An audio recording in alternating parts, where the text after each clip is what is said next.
Good morning, class. Today we discuss about chemical kinetics, unit 4 chemistry 12th class. Chemical kinetics होता क्या है? The branch of chemistry which deal with the study of the speed or the rate of chemical reaction, the factor affecting the rate of the reactions and the mechanisms by which the reaction proceed is known as chemical kinetics. मतलब क्या है? Chemistry की वो branch जो किसी भी reaction की speed के साथ डील कर रही है। भाई हमारा जो प्रोडक्ट बन रहा है किस स्पीड से बन रहा है, कितने टाइम में बन रहा है, हमारा जो रिएक्टेंट कंज्यूम हो रहा है वो किस टाइम के अंदर कंज्यूम हो रहा है, किस रेट से कंज्यूम हो रहा है, और जो इनके ऊपर फैक्टर अफेक्ट कर रहे हैं हम किसके अंदर पढ़ेंगे? केमिकल काइनेमेटिक्स के अंदर काइनेटिक्स के अंदर पढ़ेंगे। ठीक है। और साथ के साथ हम क्या पढ़ेंगे? जो रिएक्शन हमारी हो रही है उस रिएक्शन के मैकेनिज्म्स के बारे में पढ़ेंगे हम केमिकल काइनेटिक्स के अंदर। स्टार्टिंग में हम इंट्रो कर रहे हैं। इंट्रो के अंदर देखो, यदि हमारी डेल्टा जी की वैल्यू 0 से छोटी होती किसी भी रिएक्शन के लिए, यदि हमारा टेम्परेचर कांस्टेंट है और प्रेशर भी हमारा कैसा है? कांस्टेंट है, तब हमारी जो रिएक्शन होती है वो रिएक्शन क्या होती है? फिजिबल। कैसी होती है हमारी रिएक्शन? फिजिबल रिएक्शन होती है। अब देखो जो काइनेटिक्स वर्ड आया है, इस वर्ड का मतलब कहाँ से निकला? ये ग्रीक वर्ड है एक हमारा। ठीक है। काइनेसिस से निकला, जिसका मतलब क्या होता है? मूवमेंट। क्या होता है जिसका मतलब? मूवमेंट। अब देखो थर्मोडायनामिक्स के अंदर हम तो सिर्फ किसके बारे में पढ़ते हैं? रिएक्शन कि हमारी फिजिबिलिटी के बारे में पढ़ते हैं। फिजिबिलिटी होता है मतलब उसका व्यवहार के बारे में पढ़ते हैं। बट जो केमिकल काइनेटिक्स है वो हमें किसके बारे में बताती है? रिएक्शन के रेट के बारे में बताती है। भाई हमारा जो रिएक्शन का रेट है, हमारा जो रिएक्टेंट कंज्यूम हो रहा है किस रेट से कंज्यूम हो रहा है, हमारा जो प्रोडक्ट बन रहा है किस रेट से प्रोडक्ट बन रहा है, वो बताता है हमें। ठीक है। अब देखो हमें मैक्रोस्कोपिक लेवल के अंदर पढ़ेंगे। यदि मैक्रोस्कोपिक लेवल के अंदर देखें तो हम किसके बारे में पढ़ते हैं? हम पढ़ते हैं भाई rate of conjunction of reactant and the formation of the product. भाई जिस रेट से हमारी रिएक्शन के अंदर रिएक्टेंट कंज्यूम हो रहे वो पढ़ते हैं, और साथ में हम फॉर्मेशन पढ़ते हैं किसकी? प्रोडक्ट की, किस रेट से हमारा प्रोडक्ट बन रहा है। बट मॉलिक्यूलर लेवल के ऊपर हम इनके साथ साथ क्या पढ़ते हैं? ओरिएंटेशन पढ़ते हैं। भाई जो हमारी ओरिएंटेशन हो रही है मॉलिक्यूल्स की उसके बारे में पढ़ते हैं, और एनर्जी ऑफ द मॉलिक्यूल्स पढ़ते हैं ड्यूरिंग, कब? अंडरगोइंग कोलिजन, कोलिजन के दौरान जो हमारी एनर्जी होती है उसके बारे में भी पढ़ते हैं हम यहाँ पे। ठीक है। अब हमारा स्टार्टिंग वाला टॉपिक है सबसे पहले रेट ऑफ रिएक्शन। अब देखो रेट ऑफ रिएक्शन होता क्या है? The rate of reaction is the change in the concentration of any one of the reactant और प्रोडक्ट पर यूनिट टाइम। अब देखो हमारी कोई रिएक्शन होती है, तो रिएक्शन होती है तो हमारे रिएक्टेंट क्या होता है? कंज्यूम होता है, बट हमारा प्रोडक्ट क्या हो रहा है? इंक्रीज होता जा रहा है। मतलब कहने की बात क्या है कि देखो कंसंट्रेशन किसकी इंक्रीज हो रही है? प्रोडक्ट की इंक्रीज होती है हमारी, और किसकी कंसंट्रेशन डिक्रीज होती है हमारी? रिएक्टेंट की कंसंट्रेशन हमारी क्या होती है? डिक्रीज होती है। अब जो रेट ऑफ रिएक्शन है हम उसको दो टर्म के अंदर पढ़ेंगे। भाई रेट ऑफ रिएक्शन फर्स्टली क्या? Rate of decrease in concentration. Reaction के दौरान किसकी कंसंट्रेशन डिक्रीज होती है? रिएक्टेंट की कंसंट्रेशन डिक्रीज होती है।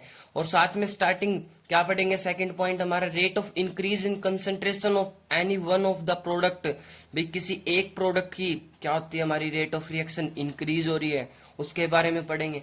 अब देखो हम यहाँ पे एक रिएक्शन ले लेते हैं। रिएक्शन के द्वारा देखो इसको, यदि 1 मोल रिएक्टेंट हमारा 1 मोल प्रोडक्ट के अंदर कन्वर्ट हो रहा है, यदि 1 मोल हमारा रिएक्टेंट 1 मोल प्रोडक्ट के अंदर कन्वर्ट हो रहा है, तो हम क्या ले लेते हैं? हम लेट कर लेते हैं भाई R1 क्या? हमारी इनिशियल कंसंट्रेशन किसी टाइम T1 पे, और P1 हमारा क्या है? Product at time T1। R2 क्या? हमारा concentration at time T2, and P2 हमारा क्या है? प्रोडक्ट की कंसंट्रेशन किसके ऊपर? T2 के ऊपर। अब देखो चेंज इन टेम्परेचर निकाले तो final temperature minus initial temperature. इसी प्रकार change in concentration of reactant निकाले हम तो क्या निकालेंगे? Final concentration of reactant minus में इनिशियल कंसंट्रेशन ऑफ रिएक्टेंट। इसी प्रकार हम प्रोडक्ट के चेंज निकालें तो कैसे निकालेंगे? Final concentration of product minus में इनिशियल कंसंट्रेशन ऑफ प्रोडक्ट। ठीक है। अब देखो हम यहाँ पे फॉर्मूले के बारे में देखें इसके अंदर। अब रेट ऑफ रिएक्शन निकालेंगे हम, तो रेट ऑफ रिएक्शन अब किसी भी रिएक्शन के अंदर क्या होती है? हमारी दो प्रोसेस होती है। यदि एक तो हमारा प्रोडक्ट क्या होता है? बनना स्टार्ट होता है, दूसरा हमारा रिएक्टेंट क्या होता है? डिक्रीज होना स्टार्ट होता है। अब हम किसके बारे में पढ़ रहे हैं? Rate of disappearance of reactant के बारे में। भाई रिएक्शन के दौरान हमारा जो रिएक्टेंट है उसकी डिसअपियरेंस, कितनी डिसअपियरेंस हो रही है, उसकी कंसंट्रेशन क्या है, उसके बारे में पढ़ेंगे। तो क्या होता है हमारा? देखो rate of disappearance of of reactant किसके बराबर होएगा हमारा, decrease in concentration of reactant, क्योंकि रिएक्शन के दौरान हमारी जो कंसंट्रेशन रिएक्टेंट की वो क्या होती है, डिक्रीज होती जाती है, डिवाइडेड बाय टाइम टेकन, भाई किस टाइम के अंदर हो रही है, क्योंकि रेट की बात करें ना हम, तो टाइम क्या होगा हमारा, डिवाइड के अंदर होएगा। अब यहाँ पे देखो मैंने माइनस क्यों लगा, माइनस इसीलिए लगा क्योंकि रिएक्टेंट की जो कंसंट्रेशन है वो क्या होती जा रही है, मेरी डिक्रीज हो रही है, डिवाइडेड बाय टाइम टेकन, यानी कि कितना टाइम लगा उसको भाई फाइनल पोजीशन तक जाने के लिए, यानी कि चेंज इन टाइम, और ऊपर क्या था हमारा, change in concentration of reactant, और माइनस किसको शो कर रहा है, डिक्रीज को शो कर रहा है हमारा, ठीक है। अब इसी प्रकार यदि हम देखें rate of appearance of product, appearance of product की क्या आएगी हमारी, increase in concentration of product divided by time taken. अब इंक्रीज जो पॉजिटिव साइन है किसको शो कर रहा है मेरा, यहाँ पे इंक्रीज को शो कर रहा है। अब increase in concentration of product यानी कि change in concentration of product, भाई फाइनल प्रोडक्ट माइनस में इनिशियल प्रोडक्ट हमारा, divided by final time minus में इनिशियल टाइम हमारा, ठीक है। तो वो क्या हो जाएगा हमारा, rate of appearance of product. अब ये दोनों इक्वेशन, फर्स्ट इक्वेशन और सेकंड इक्वेशन किसको शो कर रही है, एवरेज रेट ऑफ रिएक्शन को शो कर रही है, किसको शो कर रही है, मेरी एवरेज रेट ऑफ रिएक्शन को शो कर रही है। अब देखो नोट डालो, नोट डाल के हमें क्या पढ़ना, भाई एवरेज रेट ऑफ, रेट किसके ऊपर डिपेंड कर रही है, देखो एवरेज रेट, मैंने बोला ये रिएक्शन भी एवरेज को शो कर रही है हमारी, और ये रिएक्शन भी एवरेज को शो कर रही है। अब दोनों रिएक्शनों के अंदर कॉमन क्या है मेरा, भाई दोनों रिएक्शनों के अंदर क्या हो रही है, मेरी कंसंट्रेशन चेंज हो रही है ना। अब देखो इसमें तो डिक्रीज हो रही है, इसमें इंक्रीज हो रही है, मतलब तो वही है ना, दोनों के अंदर मेरी कंसंट्रेशन चेंज हो रही है हमारी, ठीक है। अब देखो डिवाइडेड बाय टाइम टेकन लिया मैंने, अब मेरी एवरेज रेट किसके ऊपर डिपेंड करती है, change in concentration divided by time taken, किसके ऊपर डिपेंड करती है, मेरी टाइम टेकन के ऊपर भी, ठीक है। अब एग्जांपल ले लो यहाँ पे हमारा, भाई हमने क्या बताया था, भाई 1 मोल ऑफ रिएक्टेंट कन्वर्ट हो रहा है 1 मोल ऑफ प्रोडक्ट के अंदर, तो इसके लिए यदि रेट ऑफ रिएक्शन लिखूंगा मैं तो क्या आएगा, rate of reaction is equal to minus change in reactant divided by time taken is equal to increase in product concentration divided by time taken. ये दोनों रेट ऑफ रिएक्शन के अंदर क्या होंगे, इक्वल होंगे, क्या हो जाएंगे मेरे दोनों, इक्वल होंगे। अब देखो आपसे क्वेश्चन क्या पूछा जाएगा, क्वेश्चन आपसे पूछा जाएगा न्यूमेरिकल टाइप में, इसके ऊपर आपको डेल्टा आर दे दिया जाएगा, टाइम टेकन दे दिया जाएगा, गिवन मिलेगा आपको, तो आपसे पूछ लिया जाएगा कि चेंज इन प्रोडक्ट किसके बराबर होता है, तो आप बता दोगे क्योंकि दोनों इक्वल बोले हैं मैंने। अब दोनों इक्वल है मेरे, ठीक है, तो ये याद रखो पहले तो। अब इसके बाद चलो unit of rate of reaction, rate of reaction की यूनिट क्या है, तो रेट ऑफ रिएक्शन किसके ऊपर डिपेंड करती है, कंसंट्रेशन डिवाइडेड बाय टाइम के ऊपर। अब कंसंट्रेशन को हम किसके अंदर लेते हैं, मोल पर लीटर के अंदर लेते हैं, और टाइम को किसके अंदर लेते हैं हम, सेकंड के अंदर लेते हैं, तो यूनिट क्या बनेगी हमारी, मोल पर लीटर पर सेकंड। किसकी रेट बन गई हमारी, किसकी यूनिट बन गई हमारी, ये रेट ऑफ रिएक्शन की यूनिट बनी। अब गैसियस स्टेट के अंदर देखो, गैसियस रिएक्शन के अंदर देखो, गैसियस रिएक्शन के अंदर तो हम कंसंट्रेशन लेते नहीं, कंसंट्रेशन को किसकी टर्म में लेते हैं हम गैसियस रिएक्शन के अंदर, पार्शियल प्रेशर के अंदर लेते हैं। तब हमारा जो पार्शियल प्रेशर किसके इक्वल होता है, हमारा एटमोस्फेयर के इक्वल होता है। तो यहाँ पे रेट ऑफ रिएक्शन किसके बराबर हो जाएगी, एटमोस्फेयर पर सेकंड के, किसके बराबर होगी मेरी, एटमोस्फेयर पर सेकंड के। आया समझ में यहाँ तक। अब देखो मेरे पास एग्जांपल ले लेते हैं हम, भाई PCl5 किसके अंदर कन्वर्ट हुआ मेरा, PCl3 प्लस Cl2 के अंदर कन्वर्ट हुआ।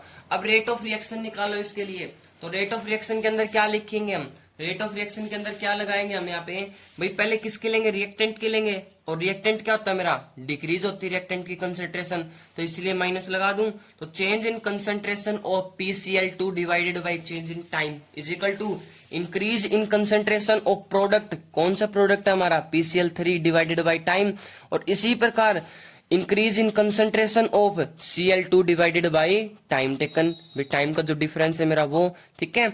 अब देखो यदि मेरे पास कोई भी स्टिचियोमेट्रिक कोफिशिएंट गिवन हो तो हम रिएक्शन के रेट को किस प्रकार इक्वल करेंगे, तो रिएक्शन के रेट के लिए हम क्या करेंगे, जो हमारा स्टिचियोमेट्रिक कोफिशिएंट होता है वो किसके अंदर चला जाता है, उसके डिवाइड के अंदर चला जाता है, किसके अंदर चला जाएगा, डिवाइडेड के अंदर। अब मान लो भाई 2HI था मेरा, तो 2HI के लिए मैं रेट ऑफ रिएक्शन कैसे लिखूंगा, अब ये क्या है मेरा रिएक्टेंट है, तो रिएक्टेंट के लिए माइनस लगाऊंगा। अब स्टिचियोमेट्रिक कोफिशिएंट बोला मैंने, स्टिचियोमेट्रिक कोफिशिएंट को क्या करूंगा मैं, डिवाइडेड में लेके आऊंगा, तो डिवाइडेड बाई 1/2 लिख दूं मैं इसको, तो डेल्टा HI मतलब माइनस का साइन लगाया तो decrease in concentration of HI divided by time taken is equal to increase in concentration of H2 divided by time taken. भाई जो हमारा टोटल टाइम टेकन था, delta change in time taken था, वो is equal to change in concentration means increase in concentration of I2 divided by change in time. तो ये हमारा किसके लिए था, किसके लिए था, हमारा यदि स्टिचियोमेट्रिक कोफिशिएंट हो। अब मान लो भाई हमारा यहाँ पे स्टिचियोमेट्रिक कोफिशिएंट 3 होता तो मैं क्या कर देता, उसको 1/3 कर देता। यहाँ पे मान लो भाई हमारा स्टिचियोमेट्रिक कोफिशिएंट 5 होता तो मैं क्या कर देता, उसको 1/5 delta I2 divided by time taken delta T। ठीक है।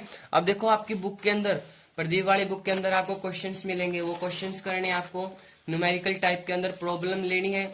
आपको साथ में कोई प्रॉब्लम आए तो ठीक है, क्वेश्चन करके देखो, सोल्व तो करके देखो एक बार आप। अब देखो हमारा एक रेट ऑफ रिएक्शन के अंदर एक डेफिनेशन आती है हमारी, इंस्टेंटेनियस रेट ऑफ रिएक्शन। अब इंस्टेंटेनियस रेट ऑफ रिएक्शन का मतलब क्या आता है, rate of reaction at any instant of time. भाई किसी भी इंस्टेंट के ऊपर, किसी भी टाइम के ऊपर हमारी, भाई कोई भी एक स्मॉल टाइम के अंदर, क्या बोला, इंस्टेंट ऑफ टाइम, यानी कि किसी भी स्मॉल टाइम के ऊपर is the rate of change of concentration of any one of the reactant or the product at that of the particular instant of time। भाई किसी भी स्मॉल टाइम के अंदर हमारी जो कंसंट्रेशन इंक्रीज या फिर डिक्रीज हो रही है तो वो किसके बराबर होती है, किसी स्मॉल इंस्टेंट के ऊपर ले, स्मॉल इंस्टेंट मतलब स्मॉल टाइम के ऊपर ले तो हमारी रेट ऑफ रिएक्शन उस टाइम के ऊपर किसके बराबर होगी, इंस्टेंटेनियस रेट बोल देंगे हम। अब इंस्टेंटेनियस रेट किसके बराबर होता है, small change in reactant divided by small time. D किसको रिप्रेजेंट करा है, स्मॉल को रिप्रेजेंट करा है यहाँ पे। इसी प्रकार ये किसके बराबर होगा यहाँ पे, small change in concentration of product divided by small time. ठीक है। अब इंस्टेंटेनियस रेट को हमने क्या बोल दिया, dx/dt। क्यों बोला, dx क्या है मेरा, स्मॉल चेंज इन कंसेंट्रेशन, भाई वो प्रोडक्ट की भी हो सकती है और रिएक्टेंट की भी हो सकती है, divided by small change in time. तो आया समझ में यहाँ तक। अब देखो आपकी बुक के अंदर मैं पहले भी बताए थे, अभी आपने क्या करना है, इस यूनिट के अंदर आपसे क्या पूछेगा, डायरेक्ट इस यूनिट के अंदर आपसे क्वेश्चन पूछेगा भाई रेट ऑफ रिएक्शन के ऊपर। ठीक है। तो रेट ऑफ रिएक्शन के अंदर मैंने क्या बताया था आपको, रिएक्टेंट की कंसेंट्रेशन गिवन मिलेगी तो आपको प्रोडक्ट की निकालनी मिलेगी। या फिर देखो इस प्रकार आपको क्वेश्चन मिलेगा, भाई आपको ये रिएक्शन दे दी जाएगी गिवन और इसके अंदर HI की कंसेंट्रेशन दे देंगे तो आपसे पूछ लेंगे कि भाई H2 की कंसेंट्रेशन क्या होगी और I2 की कंसेंट्रेशन क्या होगी। तो रेट ऑफ रिएक्शन से आप निकाल सकते हो उसको। तो इस प्रकार आपको क्या करनी है, रेट ऑफ रिएक्शन से निकालनी है। हाँ याद रखना, यदि आपके पास स्टिचियोमेट्रिक कोफिशिएंट गिवन है तो आप उसको क्या लोगे, डिवाइडेड के अंदर लोगे। ठीक है। Thank you.